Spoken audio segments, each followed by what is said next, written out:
Hello YouTube, this is Prometea, you're watching Tyrannosaurus Girl, and today I'm going to be talking about why I use a beauty blender.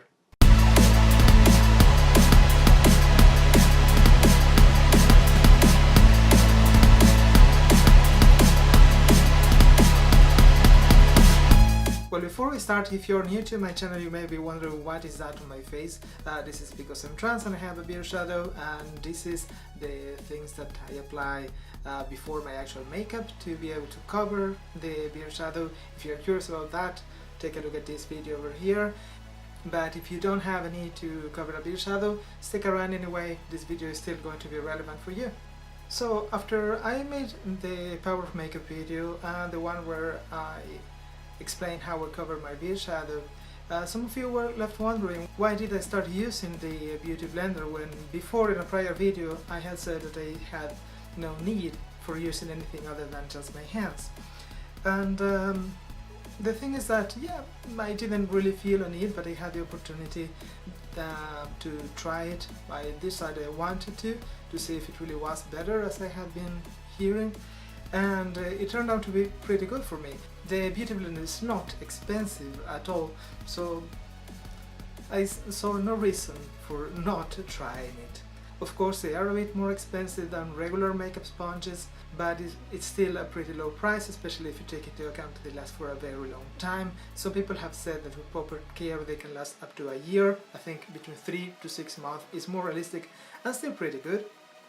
There are of course knockoffs available, but again, the price for me was not high enough that I would feel the need to go for a knockoff. I don't know if the knockoffs are the same or not. They claim that they use a special material, and I don't know how much of that is true, but what I do know is that there is something to the material. It's not regular polyfoam, because this is the size when it's completely dry. This is a new one, and this is the size that it takes when you soak it in water.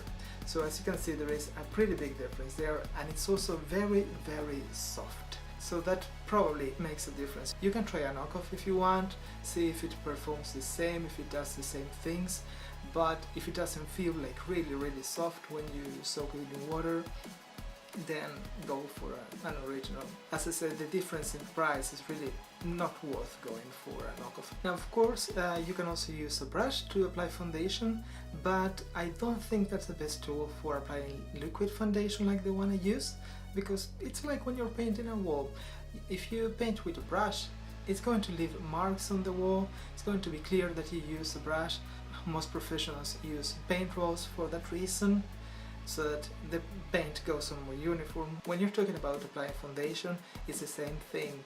A professional makeup artist can probably use a brush or whatever tool to put it on. It's going to look great, but they still prefer also to use tools that make their job easier, like airbrushes or sponges. I've heard that supposedly one of the advantages of the beauty blender is that you use less makeup to achieve the same coverage. I don't know if that's true. I mean, it certainly looks like less, but it also sucks a lot into the sponge itself, so I think it may be the same amount, but as I said, it looks like I have less makeup on, and that for me is an advantage on itself. So in order for you to make your decision and to get your own impression about it, what I'm going to do is a comparison. On the left side of my face, that's camera right, I'm going to apply my foundation using the beauty blender, and on the right side of my face, camera left, I will just use my hands. So let's go!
know, which side do you think looks better?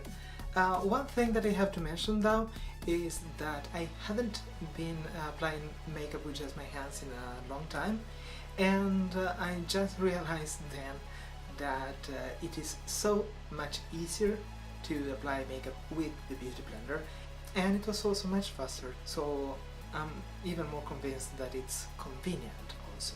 So I hope that you enjoyed the video. If you did, give me a thumbs up, share the video, subscribe to my channel if you haven't, send me your questions, subjects that you want me to discuss in future videos, and see you again next week. Bye bye!